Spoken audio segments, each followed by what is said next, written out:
Baik, sebelumnya Assalamualaikum warahmatullahi wabarakatuh. Di sini saya Muhammad Baitun Suito akan mempresentasikan materi mengenai komunikasi interpersonal. Yang pertama adalah pengertian komunikasi interpersonal.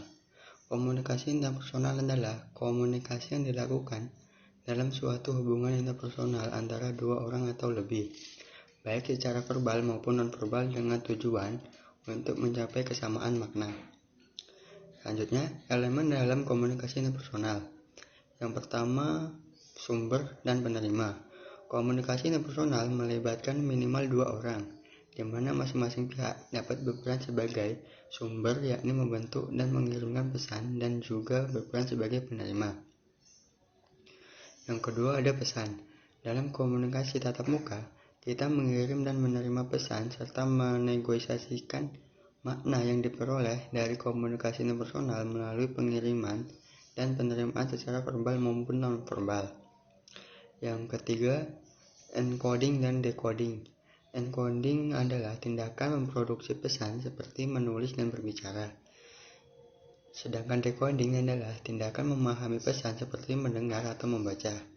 Selanjutnya yang keempat ada media. Media adalah media yang digunakan untuk menyampaikan pesan yang menghubungkan sumber dan penerima. Contohnya kayak handphone dan jaringan internet. Yang kelima, gangguan. Secara teknis, gangguan adalah segala sesuatu yang mendistorsi sebuah pesan. Gangguan dalam suatu komunikasi juga bisa disebut sebagai hambatan komunikasi. Selanjutnya ada umpan balik. Adalah informasi yang diterima sebagai bentuk respon terhadap pesan yang telah dikirim atau disampaikan. Yang selanjutnya ada persepsi interpersonal.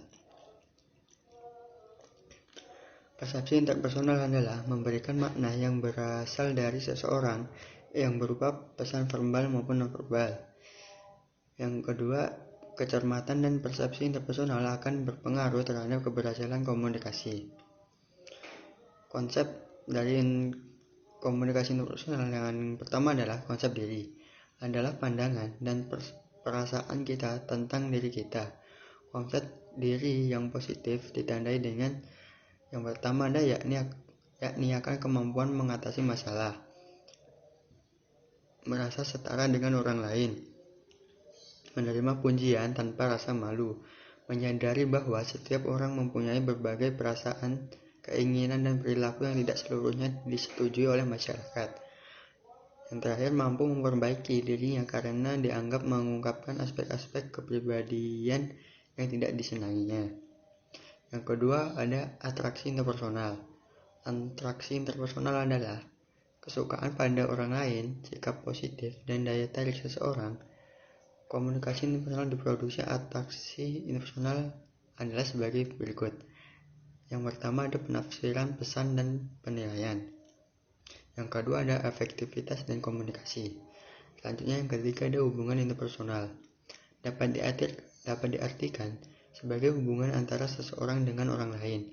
Hubungan interpersonal yang baik akan menumbuhkan keterbukaan seseorang untuk mengungkapkan dirinya. Semakin cermat persepsi, semakin efektif komunikasi yang berlangsung. Selanjutnya, faktor dalam komunikasi interpersonal yang menumbuhkan hubungan interpersonal yang baik. Yang pertama yaitu sikap suportif, dan sikap terbuka. Sekian video presentasi dari saya akhiri. Wassalamualaikum warahmatullahi wabarakatuh.